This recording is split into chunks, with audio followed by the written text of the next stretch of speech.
지금 만약에 누가 웹 디벨로퍼 과정을 하겠다 그러면 저는 좀 생각해보라고 할 것 같아요. 좀 줄어들 것 같은 생각이 들기는 하고요. 실리콘밸리는 다시 사람을 뽑을 수밖에 없어요. 공부를 지금 하셔야 그때 들어갈 수 있어요. 서류 심사를 통과하는 게 너무 힘들어진 거예요. 그러니까 리퍼럴을 사용할 수밖에 없는 거예요. 본인 소개 한번 간단히 부탁드리겠습니다. 저는 곽세영이고요. 저는 한국에서 태어나서 한국에서 대학을 나오고 여기서는 제가 화학을 전공했고요. 주한 호주 대사관에서 한 5년 정도 일을 하다가 27살에 한국을 나가서 호주하고 캐나다에서도 좀 일을 했어요. 그러다가 지금은 실리콘밸리 헬스텍 덕시미티라는 곳에서 소프트웨어 엔지니어로 일을 하고 있고요. 지금 한국에서는 여기 오면 다 잘 될 줄 알았지 책의 저자로 활동하고 있습니다. 반갑습니다. 여기 오면 다 잘 될 줄 알았지. 네, 이 책을 쓰신 저자분이십니다. 네, 일단 세영님 이력이 굉장히 독특한데요. 예. 이게 보통 이력이 아닌 것 같아요. 이제 세영님 같은 커리어를 거치신 분이 많이 없을 것 같은데, 근데 굉장히 이제 큰 힘이 될 것 같습니다. 왜냐하면 좀 뒤늦게 좀 개발자를 준비해 볼까라고 생각 드시는 분들이 조코딩 채널에 진짜 많거든요. 그래서 예. 세영님 스토리가 좀 큰 힘이 될 것 같은데요. 네, 일단 또 실리콘밸리 개발자신데 놀랍게도 35세 전까지는 비전공자였다고 하셨는데, 어떤 이유로 이제 개발자로 갑자기 커리어를 결정하게 되신 건가요? 실리콘밸리 가기 전에는요, 캐나다 그 빅토리아라는 도시에서 제가 그 잠수함을 관리하는 회사에서 감사원으로 일을 했어요. 5년 동안. 잠수함에 들어가서 이게 이제 그 스페시피케이션에 맞는지, 그러니까 잠수함의 매뉴얼이 이렇게 있거든요. 그래서 이제 그거를 보면서 이게 맞는 건지, 여기에 이렇게 뭐 언제 뭐 테스트를 하고 그거에 대한 뭐 그레이드가 A여야 되는데 그렇게 맞는지 아닌지 뭐지 이런 걸 하는 일이었어요. 그래서 이제 그거를 5년을 하고 나니까 레이오프를 당했거든요. 네, 캐나다에서. 그런데 그러고 보니까 잠수함에 대한 기술을 가지고 할 게 없더라고요. 잠수함이라는 게 워낙 특이하니까. 그래서 이제 뭘 할까 하다가 거기가 이제 빅토리아가 밴쿠버 아일랜드라고 해서 밴쿠버하고 가까운데 거기서 이제 제일 큰 도시가 사실은 그 동네에서 이제 샌프란시스코예요. 거기서 이제 조금만 가면 이제 비행기로 가면 샌프란시스코거든요. 그래서 제가 몇 번 왔다 갔다를 하면서 실리콘밸리에 대한 위력 이런 걸 이제 듣기는 했는데 제가 이제 컴퓨터 그러면 하던 일이 뭐 엑셀, 워드 이런 거밖에 안 사용하고 뭐 코딩이라는 걸 전혀 몰랐거든요. 이제 사람들이 자꾸 코딩 하니까 좀 이제 관심이 있어서 온라인으로 이제 조금씩 배우기 시작을 하다가 미국에서 일을 하고 싶은데 코딩이 아니면 비자를 받을 방법이 없겠더라고요. 거기서는 H1B나 뭐 어떤 기술 비자를 받으려면 그 뭐 코딩밖에 없을 것 같아서 이제 그러면서 이제 조금씩 공부를 하게 된 거죠. 그래서 제가 원래는 개발자가 되기 위해서 실리콘밸리를 간 게 아니라 실리콘밸리에 갔더니 그거밖에 할 게 없더라고요. 그렇게 된 상황이었어요. 혹시 비자 그러면 어떤 식으로 해결이 가능할까요? 좀 일반적인 비자에 대한 해결 방법이 있을까요? 그래서 이제 보통은 어떤 일이든지 네네. 그 H1B나 이제 그런 비자를 받으시려면 회사에서 스폰서를 받으셔야 돼요. 그래서 이제 만약에 여기에 있으면서도 그 뭐 예를 들어서 구글 같은 데 접수를 이제 해서 지원을 해서 구글에서 뽑겠다 하면은 거기서 이제 스폰서를 주는데요. 보통은 그렇게 하기가 쉽지 않기 때문에 한국 분들이나 다른 분들은 이제 미국에서 공부를 하시면 공부를 하시고 난 다음에 졸업을 하면 이제 거기서 비자가 나와요. 얼마 동안 일을 할 수 있는 비자. 그래서 그런 식으로 오시는 분들이 뭐 거의 대다수고요. 제가 그 실리콘밸리 10년 있으면서 본 분들은 한국계 기업이 실리콘밸리에 있는 경우 지사로 이제 간 다음에 거기서 트랜스퍼를 하시는 거예요. 다른 회사로. 제가 아시는 분 하나는 어느 날 이제 몇 년 전에 연락이 왔는데 선배님 저 같은 대학교 나온 뭐 후배입니다. 그러면서 저 실리콘밸리에서 일하고 싶은데 어떻게 하셨나요? 그런 그 연락을 주셨어요. 그래서 봤더니 그분도 역시 한국에 있는 좀 잘 알려지진 않았지만 지사가 있는 그런 회사를 통해서 나오셔가지고 거기서 마이크로소프트로 가셨어요. 비자를 스폰서를 받아서. 그런 루트가 이제 가장 좀 흔한 경우죠. 저도 듣기로는 이제 미국 대학원, 뭐 대학을 나와서 이제 OTP라는 그렇죠. 비자를 통해서 일단은 일부 기간 동안에 좀 일할 수 있고 그 다음에 이제 H1B를 못 받으면 쫓겨나고 받으면은 그렇죠. 다닐 수 있고 이렇게 알고 있는데 그런 식이군요. 근데 이제 지사를 통해서 오는 방법도 있다. 예. 그렇군요. 그러면 일단 부트캠프를 통해서 일단 개발자로 갑자기 커리어 전환을 하신 건데 구체적으로 좀 어떤 부트캠프를 어떻게 선택했는지 그런 기준이나 이런 것도 궁금합니다. 예, 그래서 이제 제가 들어간 부트캠프는 DEB 부트캠프라 그래서 DEB 디벨로퍼 부트캠프였고요. 그때 당시에는 그게 제일 오래되고 큰 거였어요. 샌프란시스코에서. 그래서 이제 그때 이제 제가 생각했던 게 이제 가장 오래된 그곳과 그다음에 여성만 하는 부트캠프가 있었어요. 그래서 그 부트캠프는 굉장히 인기가 많았던 게 구글하고 페이스북이 이렇게 백업을 해줘가지고 거기서 졸업을 하면 졸업생의 한 30%는 그쪽으로 바로 이렇게 들어가는 정도로 꽤 많은 그 성공률이 있어서 이제 거기를 지원했는데 거기서 떨어졌어요. 그래서 이제 대학 부트캠프를 들어갔는데 이제 그때 당시에 제가 이제 한 반이 보통 이제 코홀시라고 하는데 이제 그때 한 30명 정도가 됐던 것 같아요. 그리고 이제 거기서 가르쳤던 게 루비 on 레일즈. 그때만 해도 루비가 괜찮았어요. 그때만 해도 몇 년도인지요? 2015년. 딱 2015년도. 10년. 예. 그때만 해도 그 루비가 뭐 트위터도 사용하고 있었고 기덥도 그렇고 그리고 에어비앤비가 또 크게 사용을 하고 있고 굉장히 많은 회사들이 사용하고 있어서 루비 on 레일즈만 해도 갈 곳이 꽤 있었어요.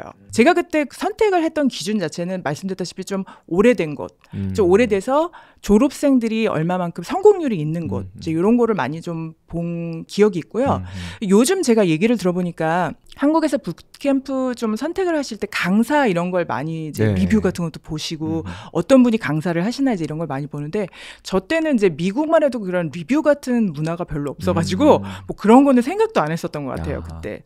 그래서 이제 그런 식으로 제가 해서 이제 뎁 부트캠프에 들어갔고 이제 그래서 이제 거기서 졸업생 중에 취업률이 그때 당시에 6개월 안에 한 70%라고 그때 당시에 이제 말을 했었을 때였어요.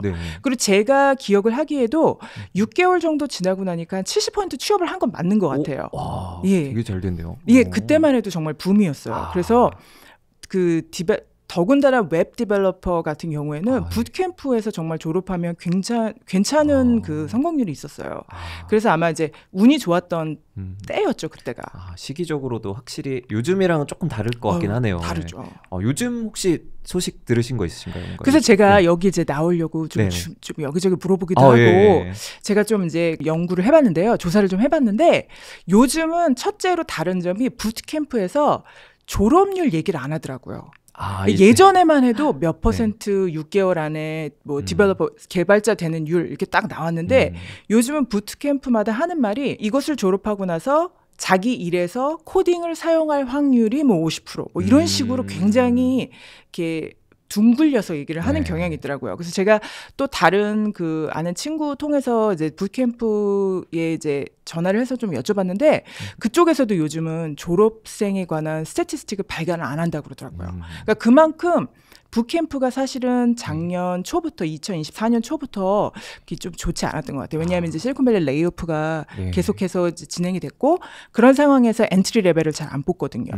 그러니까 아마 이제 조금 그런 주춤하는 경향이 있는 것 같아요. 부트캠프 아직도 좀 추천하시나요? 어떻게 보시나요? 지금 막 취업 준비한 사람 있다고 한다면? 예. 그래서 이제 레딧 같은 데 가서 보시면 영어로도 그 부트캠프 요즘 어떠냐 이렇게 물어보면 다 가지 말라는 얘기밖에 없거든요. 그래요? 근데 제가 생각할 때는 아직도 괜찮은 것 같아요. 왜냐하면 이제 지금 현재는 엔트리 레벨이 좀 많이 뽑히지 않다고 해도 어쨌거나 이게 그 미국의 지금 경제가 너무 좋기 때문에 계속해서 실리콘밸리가 돈이 있고 그리고 계속해서 사업을 발전하다 보면 사람이 필요할 수밖에 없어요. 그렇기 때문에 제가 생각했을 때는 지금 공부를 시작을 해야 사실은 미래 2, 3년을 보거든요.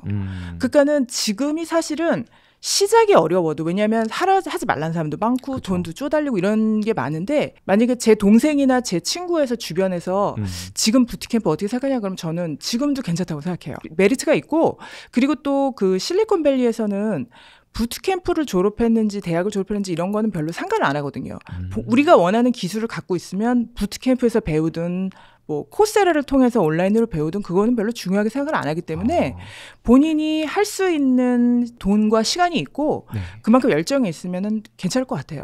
돈과 시간 말씀 주셨는데 어느 정도의 돈이 있어야 되고 어느 정도 그 커리큘럼 시간이 필요한지 그런 것도 궁금합니다. 정말 좋은 질문이세요. 근데 이게 사람들이 이제 저한테 그런 좀 질문을 많이 하시는데 제가 이제 10년 전에 부트캠프 다닐 때는 제 투이션이 $10,000이었어요. $10,000? 예. 근데 지금은 제가 알아보니까 한 15,000불에서 2만 정도 하는 데가 많더라고요. 예. 사실 2만 불이면 요즘 환율로 치면 한 3천만 원 정도 되는 돈이잖아요. 큰 돈인데 그것만 생각하시면 안 돼요. 사실은 왜냐하면 졸업하면 한 6개월 동안의 기간을 잡을 찾고 이제 이런 걸 하셔야 되는데 그때 사실은 직업도 없고 생활비 나가고 그러니까 그런 것도 생각을 하셔야 돼요. 제가 이 얘기를 왜 해드리냐면 저하고 같이 공부했던 친구들 중에 공부를 좀 잘했지만 그 시기를 지나질 못해서 취업을 포기를 하고 그냥 옛날에 했던 일로 돌아가시거나 아르바이트로 돌아가시거나 이런 분들이 좀 많으세요. 딱 그 정도만 생각하고 그렇죠. 준비했어서. 그러니까 딱 그것만 세이빙을 해놓고 네. 딱 2만 불 떨어지면 끝나는 거죠. 한마디로. 그러니까 그런 거를 좀 염두에 두시는 게 좋고요. 부트캠프는 기간이 굉장히 다양해요. 미국 같은 경우는. 그래서 제가 한 거는 뭐 12주 굉장히 짧은 거였는데 실제적으로 조금 앞에 한 2, 3주 정도 공부하는 기간이 있고 네. 그 끝에 가서도 프로젝트나 이런 거 하는 거 있고 이러니까 이제 한 6개월 정도를 이제 저희가 보면 되는데 6개월 정도 부트캠프가 가장 좀 흔한 것 같고요. 요즘은 근데 부트캠프가 워낙 잘 되다 보니까 미국에서는 큰 대학이 예를 들어서 뭐 UC 버클리나 네. MIT 같은 데서도 이렇게 신설을 했어요. 부트캠프 대학에서? 비슷하게. 오. 예. 그래가지고 뭐 테크놀로지 포커스 과정 이런 식으로 해가지고 근데 사실 부트캠프예요. 그게. 근데 이제 그런 거를 통해서 하는 분들은 1년 정도 하는 과정도 있어요. 그러니까 그거에 맞춰서 네네. 돈도 준비를 하시고 시간도 준비를 하셔야 되는데 졸업하고 나서 취업 6개월 동안 못해도 괜찮은지 이런 걸 좀 감안을 하셔야 될 것 같아요. 그럼 한 보통 6개월 정도 여유를 두면은 일반적일까요? 어떨까요? 저는 6개월 걸렸는데 네네. 사실은 좀 많이 걸린 거예요. 보통은 제가 졸업했을 때는 4개월 정도를 봤거든요. 네네. 예. 그렇군요. 요즘은 조금 더 길어질 수도 있겠네요. 조금 더 길어질 확실히. 수도 있을 것 같아요. 좀 어렵기 때문에. 네. 그렇군요. 지난주에 또 마크 저커버그가 한번 조로건 팟캐스트에 나가서 이런 말도 했더라고요. 이제 2025년에는 중국 개발자를 대체하는 AI를 내놓을 거다라고 하면서 뭔가 이제 중국 개발자조차도 AI에 대체되는 이런 상황에서 좀 부트캠프를 준비해서 좀 취업을 한다라는 그 개념이 괜찮을까요? 제가 생각할 때는 어떤 부트캠프를 선택하느냐가 중요한 것 같아요. 그러니까 제가 네. 얘기하는 건 부트캠프 브랜드를 얘기하는 게 아니라 어떤 과정을 선택하는지가 중요한데요. AI가 나온 지난 진짜 2024년부터 좀 그 AI 관련된 많은 부트캠프가 생겼거든요. 뭐 컴퓨터 비전에 관한 거, 네네. 아니면 뭐 그 머신러닝 프로세스나 아니면 내추럴 랭귀지 프로세스 같은 그런 코스들이 많이 생겼어요. 제가 봤을 때는 이런 코스들은 앞으로 한 10년 정도는 괜찮을 것 같아요. 그래서 지금 만약에 누가 네네. 웹 디벨로퍼 과정을 하겠다 그러면 저는 좀 생각해 보라고 할 것 같아요. 저도 만약에 지금 부트캠프 가면 뭐 갈래? 똑같은 거 할래? 그러면은 사실은 아닐 것 같아요. 저도 지금 생각에는 웹 디벨로퍼 쪽은 사실은 많이 없어지거나 좀 줄어들 것 같은 생각이 들기는 하고요. 그 대신에 데이터에 관련된 것, AI에 관련된 거, 그다음에 프로덕트 매니지먼트, UX, UI 같은 경우는 좀 튼튼할 것 같아요. 왜냐하면 이제 그런 거는 많이 사람이 필요하고 이제 아시다시피 네. 이제 프로덕트 매니지먼트 같은 경우는 정말 사람이 많이 인볼브가 돼야 되거든요. 그러니까 엔지니어하고도 대화를 해야 되고 또 프로덕트도 다시 이제 또 짜야 되고 이제 이런 거가 있기 때문에 그런 거가 AI로 대체되기는 힘들 것 같거든요. 그래서 제 친구들 중에도 한 10년, 15년 디벨로퍼로 있다가 그런 쪽으로 전환하는 친구들이 많아요. 개발자였다 요즘, 관리자로. 예. 그래서 PM, 프로덕트 매니지먼트 중에서 TPM이라 그래서 테크니컬 프로덕트 매니저라는 게 있거든요. 이제 그런 분 같은 경우는 그냥 사람만 다루는 게 아니라 정말 테크니컬한 지식이 있으면서 이 정도면 이 정도의 엔지니어가 필요하고 어느 정도 시간이 걸리고 어떻게 엔지니어한테 얘기를 해야겠다 뭐 이런 식으로 하는 분들이기 때문에 그래서 제가 생각했을 때는 그런 쪽으로 가시는 것도 나쁘지 않을 것 같아요. 그래서 한마디로 얘기하면 어떤 부트캠프를 가느냐가 중요하지 제 생각에는 AI 자체 때문에 부트캠프가 없어지거나 그럴 것 같지는 않아요. 저희는 학원 문화가 있잖아요. 네. 그래서 저희에게는 참 익숙한 그런 건데 미국에서는 굉장히 생소하거든요. 이게 학교도 아니고 그냥 사설 기관에서 막 이런 그런 느낌이 있기 때문에 그런데도 여기까지 오기에 참 지난 10년 동안 많은 발전이 있었는데 이런 트렌드는 계속 갈 것 같아요. 4년제 대학뿐만이 아니라 다른 과정을 통해서도 얼마든지 전문가가 될 수 있는. 그래서 AI가 와도 괜찮을 것 같아요. 한 10년 정도 동안은. 근데 그 이후에는 뭐 모르죠. 그렇죠. 그때는 뭐 AGI니 AS9 이런 게 나오면은 어떻게 근데 그런 것도 결국은 휴먼이 짜야 되니까 어느 정도는 있어야겠지만 뭐 이렇게까지 많이 필요하진 않지 않을까. 직무를 좀 오래 살아남을 걸로 잘 골라야겠네요. 그렇죠. 그러면 그런 과정도 있을까요? 그러니까 테크니컬 프로덕트 매니저와 같은 그런 거에 특화된 부트캠프들이나 이런 것도 생기고 있을까요? 제가 알기로는 PM 과정은 굉장히 많아요. 근데 TPM은 과정 자체는 없는 것 같아요. 그래서 TPM 같은 경우는 보통 개발자로 계시던 분들이 여러 수년간의 개발을 이제 하셔서 그거에 대한 테크니컬한 널리지를 갖고 그 다음에 이제 PM으로 넘어가시는 분들이 많기 때문에 TPM은 과정 자체는 없는 것 같아요. 그렇지만 PM은 굉장히 많아요. 근데 또 이제 PM이 그 실리콘밸리 안에서는 굉장히 그 회사마다 보는 그 인재상이 좀 틀려요. 그래서 메타에서 일하시는 PM하고 구글에서 일하시는 PM, 저희 덕스미트에서 일하시는 PM, 슬랙에서 일하시는 PM, 이런 분 어떤 분인가 기술을 보면 정말 천차만별이에요. 어떤 분들은 자바 공부하셨다가 개발자로 몇 년 일하시다가 PM 되신 분도 계시고 어떤 분은 전혀 테크놀로지에 대해서 아시지 않지만 PM이 하실 수 있는. 그러니까 이거 상품에 따라 틀리기 때문에 테크니컬한 부분이 약간 약하거나 그쪽 경력이 없으신데 이쪽 IT로 들어가시는 분들한테 제가 PM을 굉장히 많이 추천을 드려요. 이쪽 분야가 잘 모르시는 분들이 많은데 사실은 굉장히 많은 직종이거든요. 한국 소프트웨어 정책연구소라는 곳에서도 이제 그 소프트웨어 관리자는 늘어날 거다라는 그런 전망을 내놓으신 게 있는데 좀 일맥상통하네요. PM 쪽으로는 좀 늘어날 수 있겠다라는 생각이 드네요. 그러면 어떤 기준으로 좀 선택해야 될지, 만약 지금 들으시는 분들도 부트캠프 가야겠다라고 마음 먹었을 때 좀 어떤 기준으로 선택해야 될지 궁금합니다. 예, 제가 이제 그 한국은 아무래도 리뷰가 좀 많은 것 같아요. 그래서 유튜브 같은 데도 좀 많고, 그리고 또 이제 한국은 이제 국비 지원이냐 뭐 그런 것도 있지만 미국은 전혀 그런 게 없어요. 국가에선 해주는 게 없어요. 다 돈으로 그냥. 예, 네. 다 돈으로 하는데 약간 다른 점이 있다면 부트캠프 중에서 전혀 돈을 내지 않고 시작은 하되 나중에 취업을 하면 월급의 10%를 내라. 이런 부트캠프는 좀 있어요. 이제 그런 거는 이제 선택하시면 되는데, 그 아까도 말씀드렸지만 좀 이렇게 전망을 어떤 테크놀로지가 좀 오래 갈 것 같고 나에게 맞는가가 정말 중요한 것 같아요. 이것도 정말 중요한 게, 제가 이제 부트캠프를 10년 전에 졸업했을 때 30명이었거든요. 제가 클래스가. 근데 이제 그 중에 30% 정도는 개발자가 안 되기로 결정을 해요. 졸업을 하고. 제 생각에는 처음에 한 6개월 동안 한 10% 정도가 안 한다고 하는 것 같아요. 그러니까 한 5명 정도? 10%에서 20% 정도가 해봤는데 아니다. 나한테 맞지 않는다. 그러고 이제 안 하시고, 그 다음에 이제 조금씩 가면 갈수록 그 수요가 좀 늘어서 지금 제가 30명을 링크드인에서 이렇게 찾아보면 한 50% 정도가 아직까지도 개발자로 남아있고 50%는 아니세요. 근데 이제 그 중에서도 이제 50% 중에서 제가 말씀드렸다시피 TPM으로 가시거나 UX, UI로 가시는 분들도 있고 디자인으로 가시는 분들도 있고. 그러니까는 꼭 개발자가 되기 위해서 부트캠프를 가는 것도 그렇지만 보통 진짜 자기한테 맞는 그 일을 해야 되고 그렇죠. 이게 또 아시다시피 이제 코딩이라는 게 한 번 하고 딱 기술을 연마한 다음에 자격증 시험 봐서 바로 직장 들어가면 끝이 아니라 계속해서 배워야 되니까 자기한테 안 맞으면 할 수가 없어요, 진짜. 그러니까 그런 게 중요하니까 본인이 원하는 것, 그리고 또 미래성이 있는 거를 찾고 거기서 아마 그 부트캠프를 찾으시면 사실 그 옵션이 그렇게 많을 것 같진 않아요. 미국 같은 경우도 그러니까 내가 돈이 있고 좀 시간이 있어서 뭐 UC 버클리에서 하는 1, 2년짜리 코스를 하고 싶다. 이제 그런 분들은 가서 해보시면 뭐 자기에게 맞는 코스가 있지만, 그렇지 않고 정말 그 뭐 6개월 정도 가지고 1,500만 원 정도에 뭐 이렇게 따져보면은 그렇게 많을 것 같진 않아요. 제가 봤을 때 옵션이. 그리고 또 이제 요즘은 온라인으로 하는 과정이냐 오프라인으로 하는 과정이냐 이런 것도 많이 좀 따져보시는 분들이 많고, 그래서 그렇게 따져보시면 그 원하시는 게 진짜 몇 개 안 나오니까 그렇게 한번 해보시는 게 나을 것 같아요. 선택하실 때. 세영님은 완전 비전공자, 그러니까 코딩에 대해서는 접해보지 않으셨다가 처음 부트캠프를 하신 거죠? 네. 그런 사람도 따라가기가 괜찮나요? 어떠셨나요? 따라가기는 괜찮았던 것 같아요. 근데 제가 지금 생각해보면 수업을 들을 때 한 20-30%밖에는 몰랐는데 그때는 뭐를 모르는지 모르니까 그냥 갔던 것 같아요. 그거를 알았으면 정말 못했을 것 같은데 이제 기대감을 좀 낮추고, 정말 중요한 건 포기하지 않는 마음 같아요. 진짜.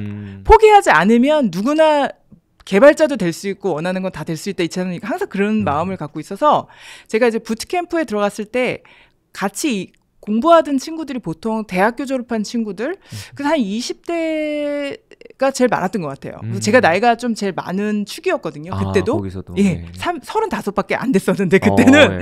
그랬는데도 제가 나이가 많은 축이었는데 그때도 이렇게 잘 했던 친구들을 보면 예전에 예를 들어서 뭐 엔지니어를 공부를 했다든지 꼭 컴퓨터 엔지니어는 아니지만 뭐 다른 쪽에 엔지니어링을 공부했던 친구들, 수학 공부한 친구들 이제 이런 쪽 친구들이 좀 이런 걸 빨리빨리 따라가기는 해요. 근데 그렇다고 그래서 뭐 다 아시겠지만 요즘은 그 랭귀지 자체가 굉장히 하이 레벨이기 때문에 이렇게 못 알아듣거나 그런 건 없었던 것 같아요. 근데 이제 단지 공부해야 할 분량 자체가 워낙 많다 보니까 그런 거에 대해서 좀 약간 혼란이 오는 거. 그런데 이제 그러니까 아무래도 붓캠프가 좋았던 것 같아요. 왜냐하면 붓캠프는 딱 가면 해야 될 거 안 해야 될 걸 좀 정확하게 얘기를 해주거든요.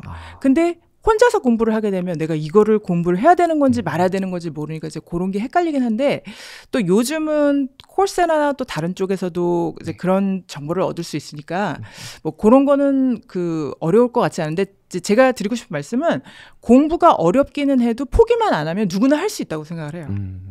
확실히 코딩 자체가 되게 뭔가 직관적이잖아요. 좀. 그렇죠. 저도 처음에 루비 온 레이즈로 시작해가지고 그러셨군요. 그때 막 스캐폴드 이런 거 쓰면 바로 만들어지잖아요. 그렇죠, 그래서, 그렇죠. 그런 거 되게 신기했는데 뭔가 그런 식으로 이제 뭐 파이썬도 그렇고 되게 고급 언어라고 네. 하는 직관적인 언어나 이런 프레임워크들이 많아지다 보니까 확실히 좀 코딩을 배우는 난이도 자체가 저도 좀 낮아진 것 같다라는 거는 좀 공감이 되는 것 같습니다. 그리고 또 그 요즘 많은 회사들이 이제 SaaS를 쓰기 시작하면서 이제 소프트웨어 애저 서비스를 사용하면서 정말 그 예전에 회사에 한두 분씩 계셔던 뭐 C++ 하시던 분들 이런 분들이 자바 하시던 분들 이런 분들이 많이 없어지고 거의 그 제3 기업의 AWS, 구글 같은 상품을 쓰다 보니까 정말 많이 좋아진 것 같아요. 그렇게까지 그 예전처럼 우리가 얘기하는 그런 너드 꼭 그렇게 수학 잘해야 되고 천재가 아니더라도 누구나 다큐멘트를 좀 페이션트하게 읽고 거기서 이제 언더스탠딩을 하려고 노력하고 질문하고 그렇게 하면은 누구든지 습득할 수 있을 것 같아요. 심지어 이제는 AI까지도 도와주니까. 그러니까요. 그래서 또 하나로 제가 듣는 트렌드가 붓캠프에서 예전에는 신텍스나 아니면 그 메서드를 아는 거 모르는 거에 대한 그런 좀 질문이 있었어요. 예를 들어서 루비에서 이런 거를 할 때 예를 들어서 뭐 어레이를 그 소트 하려면 어떤 메서드를 써야 되냐 이런 거를 많이 했는데 요즘은 그런 질문을 안 해요. 왜냐하면 요즘은 뭐 코파일럿도 바로 그냥 알아서 해주고 이 하이 레벨 그런 그 코딩 해주는 그런 어시스트 해주는 툴이 많기 때문에 그런 거가 필요가 없어진 것 같아요. 그러니까 붓캠프에서도 그런 걸 많이 사용을 하니까 요즘 그런 거는 별로 중요하지 않은 것 같아요. 그만큼 또 이제 아예 비전공자 좀 뒤늦게 시작하더라도 할 만한 그런 상황이긴 하네요. 그렇죠. 좀 특별한 좀 공부 전략이 있으셨나요? 뭔가 세영님이 좀 추구했던 이거는 요렇게 해야지라는 좀 코딩을 좀 빨리 공부하기 위한 좀 전략이 있으셨나요? 이것도 이제 보통 본인의 스타일마다 좀 틀린 것 같아요. 그래서 이제 보통 꼼꼼하신 분들은 하나하나 다 알아야 되고 그래서 이제 좀 진도는 느리지만 이제 펀더멘탈을 좀 많이 아시니까 이제 나중에 이렇게 쌓이는 게 많은데 저는 성격이 좀 그렇지 않아가지고 한꺼번에 확 해보고 지금도 제가 사실은 기업에 이제 보통 이렇게 할 때 PR을 내잖아요. PR을 내면 보통 그렇게 해요. 막 30장을 그냥 확 그냥 써놓고 이제 거기서 테스트로 하나하나씩 뒤에서부터 이제 안 되는 건 다시 하고 안 되는 건 다시 하고 그러는데 제 공부 전략은 몰라도 그냥 비슷하게라도 따라가보자. 따라가본 다음에 잘 몰랐으면 다시 해보고 그래서 반복하는 걸 제가 좀 많이 했어요. 그래서 반복을 하다 보니까 어떤 거는 너무 많이 해봐서 습관적으로 되는 게 있고 어떤 거는 잘 몰라도 이젠 이렇게 하면 되겠구나라고 이제 생각이 이렇게 떠오르는 그런 식으로 해서 제가 공부를 좀 이어갔던 것 같아요. 근데 아무래도 이렇게 공부를 하다 보니까 파운데이션이 좀 낮으니까 모래성을 쌓듯이 계속 무너지고 그러니까 또 하고 이렇게 했거든요. 그래서 제가 6개월 동안 취업 준비를 하면서 그 똑같은 앱을 계속 만들고 좀 다듬고 이런 식으로 공부를 했어요. 근데 이거는 좀 사람들마다 다른 것 같아요. 이제 어떤 말씀드렸다시피 좀 꼼꼼하신 분들은 좀 다른 전략이 필요하고 저는 인생에서 진짜 본인이 어떻게 공부를 해야 되는지를 좀 아는 게 중요한 것 같아요. 본인의 스타일을. 그렇죠. 본인의 스타일을. 그리고 또 어떤 교재를 사용하느냐도 중요한 것 같아요. 저는 이제 약간 책 읽는 게 좀 어려워서 저는 유튜브를 정말 많이 보고 공부를 했거든요. 그래서 그 유튜브 같은 것도 본인한테는 정말 좋은 머터리얼이 될 수 있으니까 그런 것도 좀 사용해 보시고 그런 것도 좋은 것 같아요. 그러면은 이제 좀 본격적으로 이제 부트캠프를 마친 다음에 좀 취업 과정도 궁금한데요. 취업까지 좀 어떤 과정으로 준비를 하셨는지 궁금합니다. 예, 그래서 제가 말씀드렸다시피 진짜 그 앱을 많이 만들었어요. 그래서 앱을 이제 루비 온 레일즈를 아시니까 굉장히 쉽게 앱을 만들잖아요. 그래서 이제 앱을 좀 많이 만들어서 어떤 거는 했던 걸 계속 하기도 하고 새로운 거를 하기도 하고 다른 회사 API를 좀 많이 써보기도 하고 이제 이런 식으로 해서 제가 그 많이 포트폴리오를 만들었고요. 그리고 그 면접을 정말 많이 봤어요. 면접을 볼 때 떨어지고 그러다가 이제 좀 하다 보니까 좀 재미가 생기더라고요. 그 면접도. 그래서 나중에는 면접을 좀 즐겼어요. 가서. 그 또 실리콘밸리는 더군다나 좀 작은 회사들은 면접 보러 가면 맨 마지막에 맥주 마시고 막 그러거든요. 되게 재밌어요. 그래요? 네. 그 면접 관분들이랑. 예. 그래서 이제 면접을 예를 들어서 뭐 1시부터 시작이다. 네. 그럼 이제 면접을 본 다음에 4시면 끝나거든요. 네. 그럼 이제 끝나면 뭐 그냥 맥주라도 한 잔. 그게 바로 컬처 핏이에요. 그게 바로 우리가 이제 제다이 인터뷰라고 하는 건데 이 사람이 네. 코딩은 좀 괜찮게 하는 것 같은데 네. 아니면 뭐 주니어니까 코딩은 별로 중요하지 않으니까 이 사람이 우리하고 일할 때 괜찮은가 이제 이런 걸 보는 거예요. 맥주가 그냥 맥주가 아니라 면접이네요, 사실상. 그렇죠. 그래서 이제 그런 거를 이제 많이 하다 보니까 저는 굉장히 재밌었어요, 면접 볼 때. 그래서 이제 여러 가지 재밌는 에피소드도 많고 그렇게 해서 좀 즐기면서 했지만 어쨌거나 6개월 정도 걸리니까 약간 언제까지 이거를 계속 해야 되나 이제 이런 생각이 들 때도 있었지만 그 포기 안 하고 아까 좀 말씀드렸지만 진짜 그게 중요한 것 같아요. 포기 안 하고 하면 뭐 원하는 회사는 하나라도 생기니까. 그렇죠. 네. 6개월쯤 되셨을 때는 이게 될 수 있을까에 대한 막 그런 고민도 많으셨을 것 같아요. 예, 그렇죠. 근데 이제 한 4개월부터는 좀 한 3개 하나는 오퍼가 오더라고요. 근데 그래요? 예, 네. 오퍼가 오는데 말씀드렸다시피 비자 때문에 안 되고 이제 이런 경우가 좀 생겨서 그렇지. 또 그 면접을 보면서 실력이 정말 많이 늘어요. 그 이제 면접에서 물어보는 거 또 이제 제가 하는 게 루비하고 자바스크립트였다 보니까 그때 당시엔 그 질문들이 굉장히 제한적이니까 여기서 물어본 문제 저기서 물어보고 이러니까 그런 걸로 굉장히 많이 늘더라고요. 그리고 이제 제 포트폴리오도 보시고 거기서 주시는 피드백 받고 다음날 가서 또 고치고 이렇게 하니까 또 재밌고 이렇게 해서 좀 즐기면서 그 시간을 보냈던 것 같아요. 그 시기 자체가 또 공부하는 시기가 될 수 있겠네요. 그렇죠. 모든 것이 공부의 소재죠.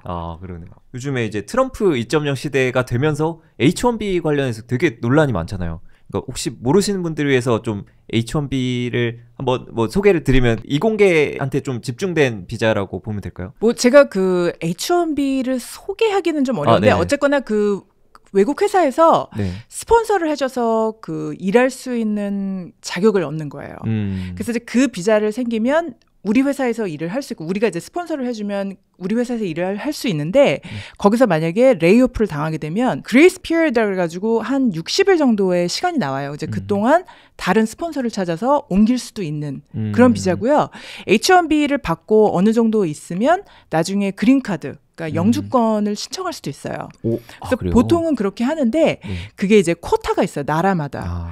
지금 현재 제가 알고 있기로는 그 H1B 받는 분들의 한 72% 정도가 인도 분이시고 그다음에 12% 정도가 중국 분이세요. 그러니까 그만큼 인도와 중국 분들이 H1B로 많이 오시는데 정말 맞아요. 이 트럼프 2.0에 이 논란이 많은데 지금 이제 그 몇 주 전에 일론 머스크가 H1B 정말 전쟁을 하겠다. 전쟁을 하겠다 막 이렇게 했는데 그게 쉬울지 저는 잘 모르겠어요. 왜냐하면 트럼프 지지자들 중에는 또 그렇지 않은 또 이민자들을 굉장히 좋게 보지 않는 사람들이 많고 그 안에서도 또 뭐 스티브 브래넌이나 아니면 뭐 다른 분들도 좀 싫어하는 부분이 있어서 그 부분이 진짜 그렇게 될지는 잘 모르겠어요. 혹시 일하시면서나 뭐 주변 사람들이나 좀 H1B에 대한 좀 입장이 궁금한데요. 막 되게 부정적으로 보는지. 왜냐면 일자리를 뺏는 것 같은 느낌도 들잖아요. 확실히 H1B가 없었으면 미국인 본인이 취업할 수 있었는데 이제 인도나 중국에 막 천재들이 와가지고 다 뺏어간다라는 느낌도 드니까 혹시 주변 느낌은 어떠신가요? 그 H1B 바라보는? 그래서 제가 지금 있는 실리콘밸리는요. 보통 그런 입장은 아닌 것 같아요. 그래요? 예, 왜냐하면 회사들이 정말로 사람을 뽑는데 시간을 많이 쓰고 저희가 생각을 해도 미국 사람들만으로 채우기에는 지금은 사실은 인재가 많이 필요할 것 같아요. 근데 이제 레이오프 때문에 요즘은 이제 뽑는 사람 자체가 좀 줄어들긴 했는데 저희가 진짜 코로나 때는요. 저희가 정말 이 실리콘밸리 자체가 정말 사람을 많이 뽑았어요. 저희 이제 저나 제 친구들이나 모여서 얘기를 하면 하루에 8시간 일하는데 4시간 면접 본다. 그만큼 시간을 많이 들 정도로 면접을 받고 그때 당시에는 정말 그 워낙 회사들이 많이 그 사람들을 뽑기 시작을 해서 링크드인 같은 데 보면 리크루터 메시지들이 진짜 너무 많이 왔었어요. 막 면접 보러 와라, 면접 보러 와라. 근데 이런 게 작은 회사들뿐만 아니라 메타, 구글에서도 굉장히 많이 했었거든요. 그러니까 그만큼 많이 뽑았고 지금 현재는 좀 줄어든 상황인데 저희 주위 실리콘밸리 주위에서는 아무래도 이제 이민자들도 많고 그리고 또 이제 그쪽에는 좀 그 리버럴이 많기 때문에 데모크래틱도 많고 네. 그래서 그런 분위기는 없어요. 그러니까 이민자를 싫어하는 분위기는 없는데 전체적으로 봤을 때는 그런 분위기가 확실히 좀 있어요. 세훈님 어떻게 보시나요? 좀 H1B가 늘어날까요? 아니면 자국 우선주의 때문에 이렇게 줄어들까요? 어떻게 보시나요? 아니 진짜 그거는 정말 어려운 질문 같아요. 네. 그거는 진짜로 아무도 모르는 것 같아요. 지금 저도 뭐 이렇게 막 팟캐스트 같은 걸로 뭐 이코노미스트나 좀 이런 걸 들어봐도 네. 다들 의견이 너무 분분하고 앞으로 진짜 한 6개월 동안 네. 그 트럼프와 앨런 머스크의 관계, 그 여러 또 그 주요 리퍼블리칸들의 지지자들과 또 그 주요 인물들과의 관계 속에서 이게 어떻게 될지 진짜 이거는 알기 너무 어려울 것 같아요. 제가 생각할 때. 그러네요. 근데 네. 그렇다고 해서 공부를 안 하시면 안 돼요. 네. 실리콘밸리에 갈 생각이 있으신 분들은 지금이 사실 굉장히 좋은 기회예요. 왜냐하면 트럼프 기간이 뭐 4년, 5년이지만 어쨌거나 실리콘밸리는 다시 본물 터지듯 사람을 뽑을 수밖에 없어요. 제가 봤을 때는. 그러니까 공부를 지금 하셔야 그때 들어갈 수 있어요. 그때 이제 뽑기 시작해서 공부 시작하면 또 차를 놓칩니다. 그렇죠. 그러니까 제 생각에는 어쨌거나 정치적인 상황과는 상관없이 그 실리콘밸리에 가실 생각이 있으시면 준비를 하셔야 된다고 생각해요. 실리콘밸리에서의 면접 과정 이것도 좀 궁금한데요. 구체적으로 좀 어떤 식으로 면접이 진행되는지 궁금합니다. 예, 그래서 이건 좀 회사마다 좀 다른데요. 네. 다르기도 하지만 굉장히 스탠더다이즈드 되기도 했어요. 그래서 예를 들면 처음에 그 지원을 하면 아니면 이제 리크루터가 그 연락을 해요. 네. 연락을 해서 면접을 볼래? 그렇게 얘기를 하면 처음 해야 되는 관문이 바로 이제 코딩 인터뷰예요. 그래서 이제 그거에 아주 이제 기본적인 코딩 인터뷰를 하고요. 그래서 큰 회사 같은 경우는 그거를 전화로 아니면 이제 그 줌 같은 걸로 코드 패드를 꺼내놓고 알고리즘 인터뷰 이런 걸 합니다. 그래서 이제 그 데이터 스트럭처 알고리즘이라고 저희가 이제 하는데요. 이제 그런 거를 대기업에서는 많이 하고요. 중소기업에서는 그것도 버벌로 할 수 있어요. 예를 들어서 뭐 자바스크립트의 클로저에 대해서 아냐, 아니면 뭐 루비에서 뭐가 안 될 때 이거 어떻게 하겠냐 뭐 이런 식으로 이제 할 수도 있고요. 이제 그런 기본적인 체크가 끝나고 나면 두 번째로 가는 게 이제 온사이트. 온사이트에 가면은 보통 두세 분과 함께, 그러니까 두세 세션. 그러니까 첫 번째 테크니컬 인터뷰에서 알고리즘을 또 할 수도 있고 아니면 이제 그 보통 우리가 이제 시스템스 디자인이라 그래서 예를 들어서 도서관에서 책을 관리하는 소프트웨어를 만든다고 치자. 그럼 이제 한번 해보자. 그러고 이제 와이트보드를 꺼내놓고 진짜 거기서 막 그 스키마도 디자인하고 네. 뭐 어떤 시스템을 써야 될지 이런 것도 하고 이제 그런 거를 이제 두세 차례 한 다음에 마지막에 하는 게 컬처 핏 제다이 인터뷰예요. 이제 거기서는 이 사람이 진짜 우리하고 일을 잘할 수 있는가, 이 사람이 우리가 생각하는 정도의 스탠다드를 어떤 이제 일에 대한 그 스탠다드가 있는가 이제 이런 거를 보는 거거든요. 그래서 그런 식으로 저희가 인터뷰를 하는데 제가 말씀드렸다시피 요즘 좀 중소기업에서는 알고리즘을 좀 잘 알아려고 하는 추세예요. 왜냐하면 저희가 여태까지 그런 바이너리 트리 밸런스하는 사람을 막 뽑았는데 그거를 사실 사용할 일이 별로 없거든요. 웹 디벨로퍼나 뭐 아니면 SRE, 사이트 라이어빌리티 엔지니어 같은 경우, 뭐 데브옵스 엔지니어 전혀 필요가 없거든요. 그러니까 해보니까 별로 사용이 없으니까 요즘은 진짜 시스템 디자인 인터뷰로 많이 가는 것 같아요. 그래서 그거에 중점을 두고 예를 들어서 뭐 엑셀 시트를 한번 만들어 보자. 뭐 이런 식으로 해가지고 막 1시간 동안 엑셀 시트를 만드는 거예요.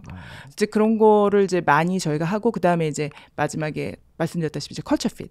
그런 식으로 보통 면접을 보죠. 그럼 엑셀에 시스템 디자인을 한다라는 개념이 어떤 식일까요? 어떻게 그러니까 네. 이게 제가 제 친구한테 들은 네네. 그 면접이거든요. 코드 패드를 딱 꺼내놓고 엑셀을 만들자. 이렇게 하는 거예요. 그래서 엑셀을 어디서부터 어디까지 만들어야 되나 했더니 한번 그냥 만약에 우리가 엑셀을 만든다고 생각하면 어떻게 만들래? 처음부터 시작을 어떻게 할래? 그렇게 물어보더래요. 그래가지고 그 엑셀 프로그램을 예, 프로그램을 그 예. 엑셀 안에 뭘 하는 게 아니라 아니요. 엑셀을 만들자고 하더라고요. 그래서 엑셀을 만들려면 도대체 테이블에는 무슨 정보가 필요한지 이거에 대한 컨스트레인은 뭔지, 그러니까 엑셀을 누구나 다 써봤잖아요. 예. 그러니까는 이제 엑셀을 만든다고 하고서는 어떻게 만들 것이냐, 막 이런 질문을 했다고 하더라고요. 그래서 그거는 좀, 그래서 이제 제 친구 또 하나는 네. 디스코드에서 면접을 봤는데 네. 디스코드를 만들어 보자. 그럼 어떻게 만들 것이냐, 뭐 이제 이런 식으로. 그럼 구체적인 좀 제품을 어떻게 만들 것인가에 대한 좀 큰 그림을. 그렇죠, 그렇죠. 그러니까 이제 아무래도 그 회사들이 말씀하셨다시피 그러면 AI 도움을 많이 받기 때문에. 코딩은 누구나 할 수 있다. 그렇지만 큰 그림은 누가 볼 것이냐. 누가 볼 수 있고 누가 잘 일할 수 있을 것인가. 이제 이쪽으로 많이 치우쳐지는 것 같아요. 최소한 중소기업은. 대기업은 아직도 사람들이 많기 때문에 그 알고리즘을 피할 수가 없을 것 같아요. 그 정도를 해야 우선은 두 번째 관문으로 갈 수 있는. 예. 알고리즘이 뭐 말씀하신 것처럼 좀 줄어들긴 해도 이걸 어느 정도 하시는 분이면 사실 다른 걸 잘할 확률도 높다 그렇죠. 보니까 약간 그냥 걸음망의 역할을 좀 하지 않나라는 생각 들긴 하네요. 맞습니다. 뭐 면접 볼 때 좀 주의해야 될 상황 이런 것도 있을까요? 제가 지난 10년 동안 면접을 많이 이제 보기도 하고 그리고 이제 지금은 면접관으로 좀 많이 들어가는데요. 보통 제가 봤을 때 그 면접을 볼 때 실수하시는 분들이 정말 나는 코딩을 잘한다. 이거를 보여주려고 너무 혈안이 되셔가지고 그러니까 예를 들면 예전에 일했던 상황 중에서 좀 잘 안 됐던 거에 대해서 얘기를 해보자 이렇게 얘기를 하면 보통 남들 실수를 많이 얘기를 하세요. 나는 잘했는데 내 팀이 뭐 아니면 나는 잘했는데 우리 프로덕트 매니저가 막 이런 식으로 얘기를 많이 하시는데 사실 저희가 이제 면접을 보는 이유는 그 이 사람하고 일할 수 있는가 우리가 이제 그쪽을 가장 중요시 여기거든요. 그러니까 사실 면접에 가서 가장 중요한 일은 나하고 일하면 정말 즐겁고 재밌고 나는 너희가 원하는 기술을 가지고 있다. 요 정도만 보여주시면 돼요. 그래서 이제 그런 거가 좀 제가 생각했을 땐 약간 그 부족한 면이 있는 것 같고 그리고 또 면접을 볼 때 요즘 그 챗GPT를 이용하시는 분들이 꽤 많아졌어요. 면접 동안에.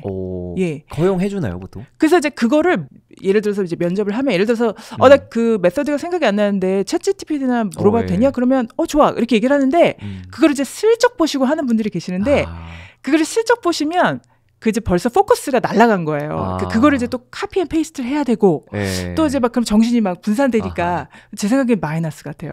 근데 물어보시고 하시면 괜찮아요. 당당하게. 예, 당당하게 그냥 면접 동안에 나 좀 안 되는데 구글 해도 되냐? 아니면 물어봐도 되냐? 아니면 너한테 물어볼까? 이런 식으로 하면은 괜찮거든요. 그러니까 보통 제가 이제 가장 중요한 점은 면접은 저희가 보통 이제 이력서를 내시면 이력서에 있는 걸 봐서는 이 사람은 우리하고 일할 만하다. 우리가 원하는 기술을 가지고 있다. 근데 이게 진짜냐? 아니면 우리가 생각하는 스탠다드와 맞느냐를 보는 거기 때문에 이력서에서 거짓말을 하시면 예를 들어서 내가 자바스크립트를 진짜 한 조금밖에 모르는데 5년 동안의 자바스크립트 경험이 있다. 이렇게 쓰시면 저희는 면접에서 5년 동안이면 이 정도는 알겠지. 이렇게 면접에 들어갔는데 그렇지 않게 되면은 거기서부터 이제 곤란해지거든요. 상황이. 그러니까는 정말 그 본인이 솔직하게 이력서를 쓰시는 게 중요해요. 그래서 이제 거기에 맞춰서 면접을 보시는 거기 때문에 그런 게 좀 중요한 것 같아요. 약간 자바스크립트 5년 경험이면 한 5년 전에 헬로월드만 써봤어도 막 그렇죠. 5년 콘솔달 로그만 하시면 안 되죠. 솔직하게 그렇죠. 이제 또 객관적으로. 그렇죠. 근데 약간의 그것도 필요하지 않을까요? 약간 좀 뭐랄까 어느 정도 이렇게 뻥카를 좀 쳐놓은 다음에 아닌가? 그건 다 걸리나요? 약간. 제가 생각했을 때는 사실은 면접까지는 갈 수는 있는데요. 면접에서는 안 될 것 같아요. 그러니까 심층적으로 보기 때문에. 그렇죠. 그러니까 본인이 원하는 게 면접을 가야 되는 거면 조금 약간 그렇게 좀 이렇게 올렸어도 괜찮지만 끝까지 가는 게 목적이면 사실 그게 좀 별로 안 좋을 것 같아요. 그리고 요즘은 말씀하셨다시피 굉장히 그 입사가 어려워졌어요. 그렇죠. 그 말은 정말 경쟁자가 많아졌거든요. 그러다 보니까 조금이라도 저희가 봤을 때 좀 부족하면 그게 좀 안 되거든요. 그러니까 요즘은 좀 그게 안 통하는 것 같아요. 옛날에는 신입 같은 경우는 좀 몰라도 잘 모르는 걸 모르니까 약간 좀 그렇게 본인이 원하지 않아도 약간 그런 게 있었거든요. 좀 부풀리는 감이. 예를 들어서 저는 예전에도 그랬지만 지금도 본인의 실력이 1부터 10까지 중에 파이썬 어느 정도라고 생각해서 그건 말도 안 되는 질문 같아요. 아니 그걸 본인이 어떻게 알아요? 파이썬 10이 뭔데요? 그러니까 이제 그런 게 좀 어려운데 예를 들어 신입한테 그렇게 물어보면 다 8이라고 얘기해요. 근데 조금 한 5년에서 7년 파이썬 써보신 분들은 5 정도 이렇게 얘기를 하시거든요. 그러게요. 그 기준이 진짜 애매하네요. 그러니까요. 잡아야 되나? 그거는 정말 나쁜 질문 같아요. 근데 어쨌거나 이제 골에서 조금 이렇게 올려서 이렇게 얘기하시는 것도 괜찮은데 보통 이제 얘기를 이제 면접에 들어가서는 그게 좀 잘 안 통하는 경우가 많죠. 근데 그거 그거를 좀 잘 모면할 수는 있어요. 예를 들어서 딱 물어본 거는 잘 모르겠는데 모르겠다. 그러면 대충 어떻게 아는 척 하려고 하는 것보다는 차라리 나는 이거는 잘 모르겠다. 그런데 내가 이거는 더 잘한다. 이런 식으로 약간 회양하시는 건 괜찮은 것 같아요. 왜냐하면 저희가 면접을 볼 때 면접관으로서 가장 낮은 점수를 주는 건 모르는데 아는 척하는 거거든요. 그럼 믿을 수가 없으니까 네. 어떤 거든지.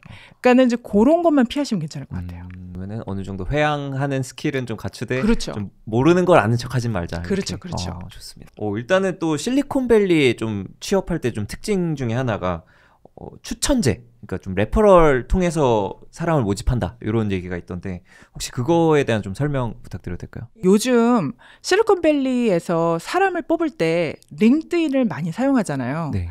그래서 이제 보통은 예전에는 제가 이제 10년 전에 취업을 시작할 때만 해도 회사마다 들어가서 그러니까 링크드인에 이런 회사가 누구를 뽑는구나 그런 거를 보고 그 회사 웹사이트에 가서 그 회사가 원하는 이력서를 내든지 뭐 커버레터를 내든지 이런 식으로 했는데 요즘은 링크드인에서 버튼만 누르면 다 지원이 가능하거든요. 네네. 그러다 보니까 지원자가 정말 많아요. 그 말은 뭐냐면 서류 심사를 통과하는 게 진짜 너무 힘들어진 거예요. 예를 들어서 내가 100% 잡 디스크립션에서 얘기하는 기술이 다 있고 그거를 사용해 본 적이 있어도 서류 통과를 하기가 너무 어려워진 거예요. 그러니까 리퍼럴을 사용할 수밖에 없는 거예요. 그래서 지금도 저희가 실리콘밸리 내에서도 내가 구글을 다니는데 메타에 가고 싶다. 그러면 그냥 메타 지원하면은 안 될 확률이 커요. 아는 사람을 통해서 리퍼럴을 받아야 그나마 본인의 이력서가 채용 담당자한테 가는 그런 그 수준까지 지금 왔거든요. 왜냐하면 너무 많다 보니까 지원자가. 네네. 그래서 이제 그 리퍼럴이라는 게 있는데 그 리퍼럴은 보통 이제 가장 여러분들이 힘들어 하시는 게 아니 나는 아는 사람이 없는데 구글 다니는 이걸 어떻게 하나. 네.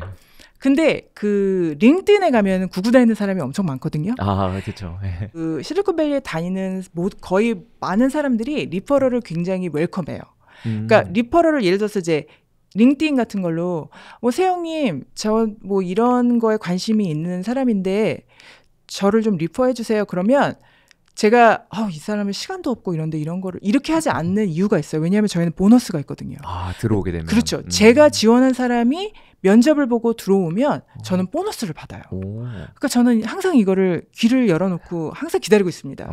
그래서 거의 모든 회사가 이런 게 있는데 리퍼럴 보너스가 어느 정도 되냐면요. 보통 한 1,500불 하는 회사도 있고 어떤 데는 10,000불이 되는 회사도 있어요. 그러니까 뭐 이게 회사가 크다고 많이 주는 게 아니라 좀 뽑기 어려운 직종이면 좀 많이 올라가는 경우도 있거든요. 그러니까 이렇게 큰 돈을 주다 보니까 거의 모든 사람들이 이거를 굉장히 좋아해요. 그러겠네요. 그러니까 누구나 예를 들어서 내가 어떤 직장을 딱 이제 직종을 봤는데 잡 디스크립션에 나하고 정말 이건 내 이름을 부르는 거다. 그러면 한번 지원해보고 싶다. 그러면 거기 다니는 사람을 링크드인에서 찾아서 몇몇한테 메시지를 보내보는 거예요.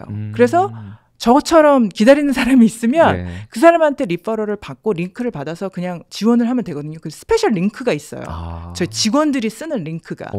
그래서 이제 그거를 받고 하면 이제 최소한 면접자가 이거는 곽세영 씨가 추천한 사람이니까 한 번 더 자세히 봐야겠다. 이렇게 보는 경우가 있거든요.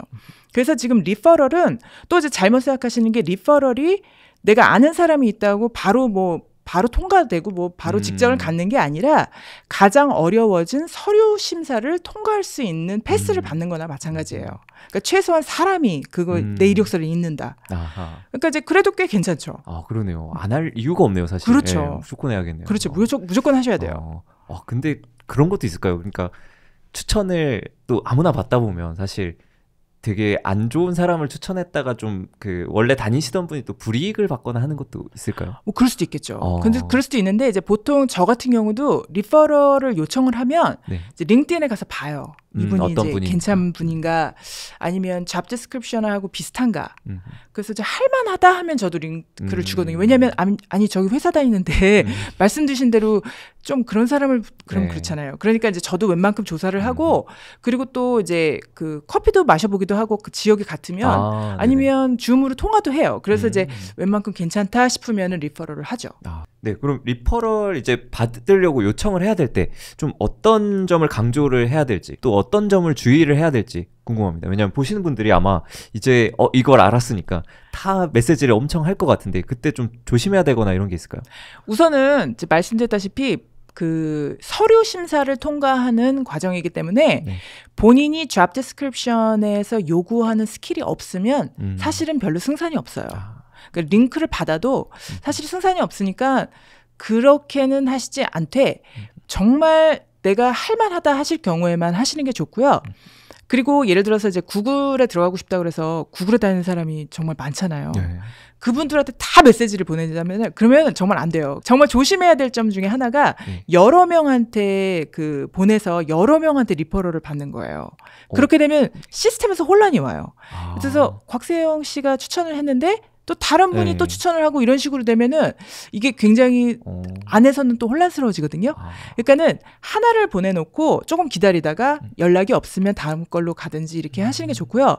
두 번째 좀 제가 생각할 때 이 사람 해주면 안 되겠다 싶은 경우가 너무 푸시하시는 분들이에요. 예를 들면 빨리 해줘. 네. 아니면 커피를 마시자고 계속해서 쪼르시는 분들, 뭐 어떻게 계속해서 쪼르시는 분들이 있어요.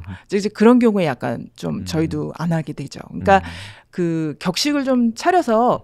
그리고 이제 중요한 게 보통 이제 리퍼럴을 하려고 고려하시는 분이 가서 이분의 리퍼럴을 보겠지만 그래도 소개를 좀 간략하게 하실 필요가 있어요. 나는 이런 회사에서 5년째 이런 일을 하고 있는데 너희 회사에 이런 직장이 나왔더라. 근데 내가 꼭 한번 지원해주고 싶다. 그리고 그 링크를 보내셔야 돼요. 왜냐하면 안 그러면 또 제가 또 우리 회사 링크에 가서 또 찾아야 되거든요. 그거를. 그렇죠. 그러니까는 그 링크를 딱 보내시고 그러니까 이제 스텝을 정말 간소하게 하는 거예요. 그런데 만약에 그 네가 원하면 시간이 되는 때에 뭐 한번 줌 통화나 이렇게 해서 좀 회사에 대해서 물어보고 싶은 게 있다. 그렇게 하면 이제 조금 이렇게 저한테도 이 정도면 격식도 좀 차려주고 보니까 그 비슷한 경력도 있고 그러니까 이제 여러 가지가 맞으니까 제가 연락을 하게 되죠. 그래서 이제 그런 좀 예의가 있는 게 좀 중요해요. 예의도 있고 이제 좀 추천해준 사람도 편하게 할 수 있게 그렇죠. 단계를 좀 줄여주는 그런 게 필요할 것 같네요. 예. 좋습니다. 그 부트캠프 졸업생이라고 하면은 좀 안 좋게 보는 거가 있을까요, 혹시? 뭔가 한국에선 좀 그런 게 있을 것 같거든요. 그러니까 전공을 한 사람이 그래도 그냥 조금 더 쳐주는 게 있는 것 같고 부트캠프 출신이다 하면은 조금 안 좋게 보는 경향도 있는 것 같은데 혹시 미국은 어떤지가 궁금합니다. 제가 이제 한 10년 동안 일을 하면서 그 질문을 정말 많이 받았는데요. 네. 저는 아닌 것 같아요. 저는 부트캠프 출신이라서 다른 사람들이 이 사람은 별로겠지 뭐 이런 느낌을 받아본 적도 없고 제가 면접을 할 때도 이 사람은 부트캠프니까 뭐 그런 건 뭐 그런 적은 없는 것 같아요. 근데 다만 확실히 좀 차이가 있는 건 부트캠프를 졸업하고 3년에 예를 들어서 경력이 있다. 네. 어떤 분은 대학을 4년 졸업하고 3년의 경력이 있다. 그럼 사실 그분은 7년의 경영이 있는 거하고 비슷한 네네. 거거든요. 그러니까 확실히 실력 차이는 좀 있어요. 이제 그런 거를 감안을 하지만 저희가 이 사람이 어디서 배워서 뭐 그런 거에 대한 건 없거든요. 그래서 특히 저희가 이제 볼 때 그 부트캠프 졸업하신 분들도 그렇지만 혼자서 공부하신 분들도 있어요. 예를 들면 뭐 정말 온라인 코스만 보고 배웠다 그러면 정말 대단한 것 같아요. 그런 사람들은 오히려 더 대단하게 보는 면이 있는 것 같아요. 그래서 정말 자가 공부해서 메타 다닌다 이러신 분들도 꽤 봤거든요. 그래서 전혀 그런 게 없고 많이 받는 질문 중에 하나가 부트캠프 졸업하고 구글이나 메타 같은 데 지원할 수 있나요? 이 얘기도 많이 듣거든요. 사실은 질문을. 근데 대답은 제가 그 저의 경험으로 얘기를 하면 30명 제가 같이 졸업생 중에서 2분이 링크드인 들어가셨고요. 바로. 그다음에 한 분이 세일즈포스 들어가고 한 분이 마이크로소프트 들어갔어요. 그러니까 전혀 그런 거는 별로 중요하지 않은 것 같아요. 본인이 얼마만큼 할 수 있느냐가 중요하지 어디서 이 지식을 습득했냐는 실리콘밸리에서는 진짜 별로 중요하지 않은 것 같아요. 그렇지만 이제 말씀드렸다시피 아무래도 4년제 대학을 나왔거나 마스터를 하신 분들은 그만큼의 또 다른 그 경력이 있고 그런 게 있으니까 또 아무래도 면접도 좀 잘 보시는 경향이 있고 생각하는 것도 약간 좀 더 크게 보시는 경향이 있더라고요, 확실히. 그래서 이제 그런 거에 차이가 있다 뿐이지 뭐 그 정말 부트캠프를 나와서 뭐 차별을 받거나 좀 좋지 않게 보는 인상은 없는 것 같아요. 확실히 그만한 실력만 갖추면 실력 그렇죠. 위주로. 네. 그래서 제 생각에는 더 웹 디벨로퍼 같은 쪽이 부트캠프를 졸업해서 좀 득을 많이 본 게 웹 디벨로퍼는 대학에서 배우질 않잖아요. 그러니까 이제 그런 게 좀 있는 것 같아요. 부트캠프하고 별 차이가 없는. 그 다음에 좀 세영님에 대한 이야기 또 좀 추가로 여쭤보면 세영님께서는 일단 처음 부트캠프 시작하신 시기가 35인데 사실 되게 그 뒤처졌다라고 생각이 들 수 있을 것 같아요. 실제로 한국에서도 요즘 그런 게 되게 화제거든요. 뭐 쉬었음 청년 해가지고 너무 남들에 비해 뒤처진 거 아닌가라는 생각이 들어서 힘들어하시는 분들이 굉장히 많은 것 같아요. 그래서 아마 지금 구독자분들 중에서도 좀 뒤늦은 나이에 취업을 준비하시는 분들 되게 불안한 감정이 많이 드실 것 같은데 혹시 그런 분들을 위해서 좀 해주고 싶은 말이 있다면 어떤 게 있을까요? 근데 저는 그 35에 이제 제가 코딩 북캠프를 가서 그때 같이 공부했던 친구들이 다 20대였거든요. 거의가. 네. 30대가 조금 한 30명 중에 한 5명 정도 있을래나? 이제 이 정도였는데 그 미국에서는 사실 나이가 그렇게 중요한 요소가 아니에요. 사실은. 왜냐하면 다른 사람들이 다 백그라운드가 다르니까 그 굳이 또 나이를 자기가 들먹이지 않은 이상은 그 나이에 대한 거가 별로 그 중요시 여겨지지 않는 문화가 있다 보니까 저는 사실 그거를 별로 못 느꼈던 것 같아요. 그래서 이제 그런 게 좀 있었고 그리고 또 제가 이제 같이 공부하던 친구들의 한 70% 정도가 대학을 갓 졸업하고 아니면 대학원을 졸업한 친구들, 사회생활을 안 하던 친구다 보니까 제가 이제 공부를 할 때 제가 약간 으쓱한 면이 있었어요. 왜냐하면 사회생활도 한 번도 안 해봤고 본 이런 친구들이 어떻게 면접을 보려고 하나? 막 이런 생각이 저는 좀 들었어요. 그리고 제가 그 면접을 볼 때도 좀 셀링하던 포인트가 나는 예전에 일을 해서 일을 어떻게 하는지 알고 그리고 또 이제 잠수함이라는 게 사실은 어디서 이렇게 뭐 써먹을 수 있는 기술은 아니지만 또 그런 특수한 데서 일을 하다 보면 이제 제가 이제 군인들하고도 많이 이제 일을 하게 됐거든요. 이제 그 아무래도 잠수함이란 환경 때문에 이제 그렇다 보니까 약간 그 사고 처리 능력 조금 무슨 일이 생겼을 때 약간 컴다운하고 스텝을 받아서 하는 뭐 이제 이런 걸 좀 제가 많이 팔았어요. 면접을 볼 때 너는 그냥 그 신입 코더를 뽑는 게 아니라 내가 들어가면 문제가 생길 때도 내가 이제 약간 통솔하면서 그런 한 것도 보여줄 수 있다. 이제 이런 식으로. 그러니까 이제 한마디로 얘기하면 자기의 단점을 너무 강조해서 거기를 개선하려고 노력하거나 그것 때문에 뒤처지려고 생각하지 마시고 나의 강점을 좀 이렇게 얘기를 하면서 그거를 이용하는 게 좀 중요한 것 같아요. 그래서 부트캠프에 있을 때도 저도 뭐 팀 프로젝트 같은 거 할 때 굉장히 나서서 내가 프로젝트 지휘해줄게. 막 이런 식으로 해서 제가 좀 이렇게 많이 했거든요. 그래서 이제 그런 거를 좀 생각을 하셔서 나이가 좀 있으시더라도 더군다나 지금 제가 45으로 생각을 해보니까 35도 너무 애기였던 것 같아요. 그러니까 그런 거 별로 중요하지 않고 인생은 길고 사실 또 이제 앞으로 또 살 날이 많으니까 35에 시작을 하시든 40에 시작을 하시든 45에 시작을 하시든 앞으로 한 10년 정도 저는 처음에 시작할 때 한 10년 정도를 생각을 했거든요. 테크놀로지가 어떻게 바뀔지도 모르고 내가 미국에서 살지도 모르겠고 이제 이런저런 걸 생각을 해서 그러니까 너무 앞날을 보시고 그렇게 나이를 체념하시기보다는 이게 그냥 과정이라고 생각하시고 하시면 좀 더 쉬우실 것 같아요. 그리고 사실 좀 그래요. 사실 사다 보니까 뭐 늦은 게 없더라고요. 별로. 혹시 세영님보다도 더 늦게 시작하신 케이스나 이런 거 본 적도 있으신가요? 있죠. 제가 두 번째로 나이가 많았습니다. 더 많은 분들이 있었는데 그분은 그 깁슨이라는 그 기타를 만드는 회사에서 파이낸스 쪽에서 좀 오래 계셨던 분이셨는데 흑인 남자분이셨는데 그분은 나이가 제가 생각했을 때는 50대였던 것 같아요. 그래요? 예, 근데 너무 신기한 건 그분이 저희 부트캠프 졸업하고 나서 그 데프트 캠프라는 데에서 그때 당시에 매니징 디렉터, 그러니까 그 학교를 운영하는 그 최고 관리자를 뽑았는데 그분이 되셨어요. 졸업하시고 나자. 그러니까 코딩을 안 하게 되시고 그거의 인연으로 돼서 그냥 그 회사에서 최고 경영자로 남게 되셨는데 그러니까 그만큼 어떤 기회가 어떻게 올지 모르기 때문에 그 뭐를 하시든 좀 그 하려고 하시는 게 있다면 주저 마시고 좀 해보시는 것도 나쁘지 않을 것 같아요. 그러면 이제 좀 앞으로의 세영님의 비전이 있다면 어떤 게 있을까요? 저는 개인적으로는 그 계속 올해 쭉 이 일을 하고 싶고요. 저는 회사에서 그 레이오프만 안 하면 좀 오래 하고 싶은 마음이 있고요. 근데 이게 정말 하다 보니까 너무 재밌더라고요. 그래서 저는 사실은 코딩을 좀 하다가 프로덕트 매니지먼트 같은 걸 하지 않을까 이렇게 생각을 했었어요. 네. 제가 코딩을 이렇게 막 수학적인 걸 좀 잘했던 사람도 아니었고 그래서 이걸 할 수 있을까 이런 의구심도 있었지만 오래 하리라는 생각을 안 했었어요. 근데 하다 보니까 진짜 재밌더라고요. 그리고 하다 보니까 아무리 개발자라고 하더라도 코딩만 하는 걸로 인해서 자기가 평가가 되질 않더라고요. 그러니까 우리가 이제 실리콘밸리에서 보통 임팩트라는 걸 중요하게 생각한다. 이런 얘기를 많이 해요. 그러니까 코딩을 잘하는 사람도 있지만 사실 좀 많이 존경받고 많이 사람들이 좋아해 주는 사람은 임팩트가 큰 사람이거든요. 근데 임팩트가 크려면 본인이 하는 주어진 코딩 일도 잘해야 되지만 남들도 도와야 되고 멘토링도 좀 해야 되고 또 여기저기 가서 좀 할 수 있는 일들을 좀 도와주고 이런 게 중요해요. 근데 그런 걸 하고 또 보니까 또 일이 또 재밌고 회사에서도 또 인정도 많이 받고 그러니까는 좀 저는 계속하고 싶은 욕심이 생기더라고요.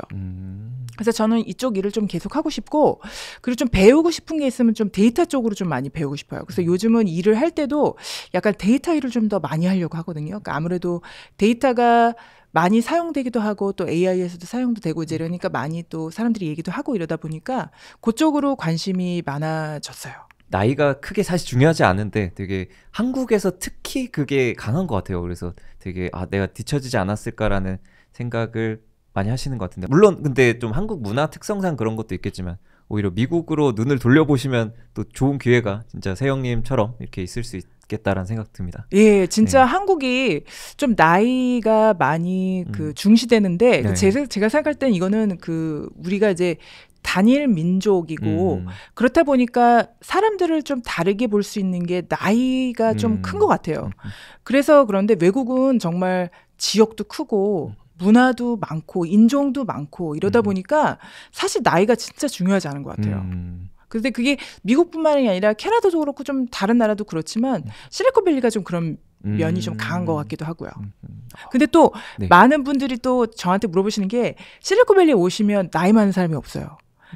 20, 30대가 거의 주거든요. 아, 그래요? 그래서 저도 처음에 생각할 때 제가 이제 10년 정도만 있어야지 생각을 했던 게 40대가 없으니까 도대체 40대가 되면 어디를 가나? 뭐 이런 생각을 좀 많이 했는데 저는 아직도 왜 모르겠어요. 다 40대인데 30대처럼 보이는 건지 아니면 어딜 가시는 건지 모르겠는데 보통 약간 나이를 들고 아이가 좀 학교를 갈 나이가 생기면 실리콘밸리 지역에서 좀 나가는 면이 있는데 제 생각에는 지금 재택근무가 좀 아직 활성화된 편이라 그런 분들이 예전 같으면 실리콘밸리를 떠나서 좀 다른 지역으로 가실 분들이 요즘은 재택근무의 영향으로 좀 실리콘밸리에 오래 머무는 경향이 있는 것 같아요. 집에서 일하면 되니까 딴 데서 일하면 되니까요.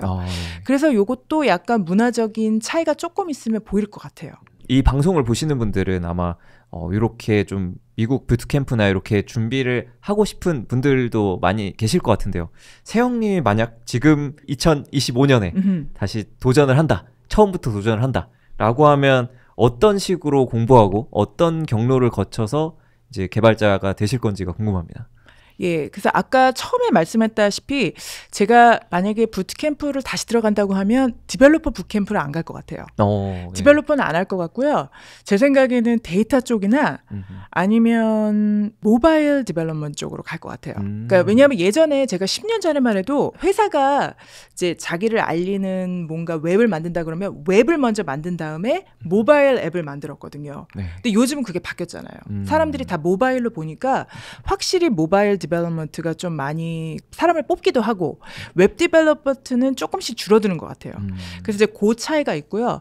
데이터는 이제 아무래도 AI 영향도 있고 이제 정말 재미있는 그런 많은 것들이 나오다 보니까 그래서 그쪽으로 저는 갈 것 같고요.